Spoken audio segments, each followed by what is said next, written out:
In this video we'll demonstrate how you can add a marker to a map using Action JavaScript. So you can see here we have a simple UX component with a map control and now a button, and then when we go here and we click the button, we add a marker to the map at a specified location. So this was done by going to Action JavaScript and choosing the new Google Map Methods action, and then when we go here we can specify the ID of the map we'd like to operate on. In this case we only have one map. We've chosen the action here as add marker to a map, and then we've specified where the location should come from. So we've chosen explicit, so we've typed in an explicit address over there, and then we can see the other options are get the location from controls on a component, or from a list control, or from a JavaScript function which would return an explicit address. So the location can either be an address or a lat long value. So you can either type in an explicit address or a lat long value, which would be a comma separated latitude and then longitude. Then when you place the marker on the map, you can go here and specify an extensive set of marker settings. For example, you can turn on animation. Now we've turned on drop. You can specify event handlers over here. You can specify whether the marker has a circle that surrounds it, which is called an overlay.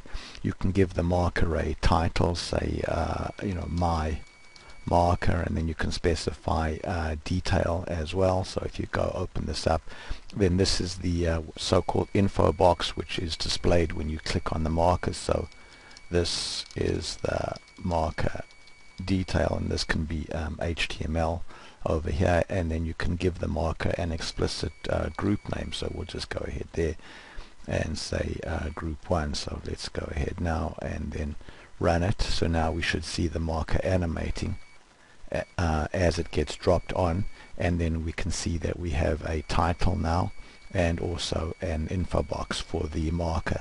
So without writing any code at all now, we can use Action JavaScript and take advantage of the methods that have been exposed for the marker object. If we go now and view JavaScript, we can see the JavaScript that was written for us, and then if we want we can convert from Action JavaScript to text mode and then modify this JavaScript by hand should we choose to do so.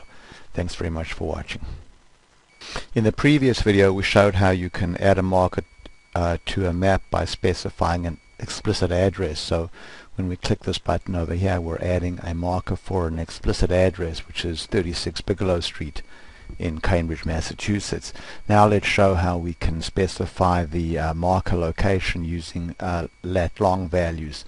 So first what I'm going to do is go here and add in a list control that has some static data that has a whole bunch of different lat long values. So I'm going to go there to list control, and I'll just call that, say, list number 1, and I'm going to turn off the break there so that the list appears to the right of the map.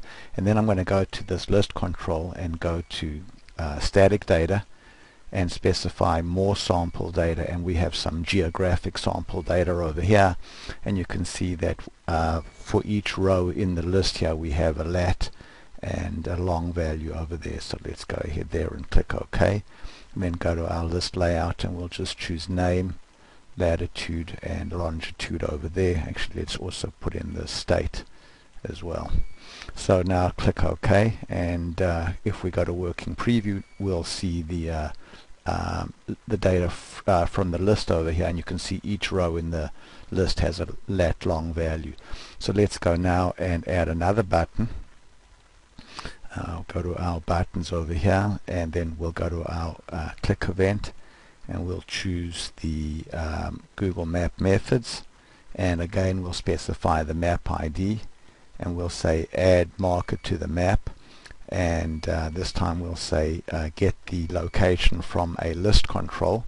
the list control we're going to reference is list number 1, and the lat value will come from that column in the list, and the longitude will come from that column in the list, and then we'll just leave the marker settings as default values. So now let's go ahead now, click on a row in the list, and then click the button. So you can see there we've added that value in California. And if we scroll down, say to Massachusetts there, and then click the button there, you can see we've added the marker. So now what we've done is we've read a value out of the list, we've read this latitude and longitude, and used that as the location for the marker that we've just added to the map. Thanks very much for watching.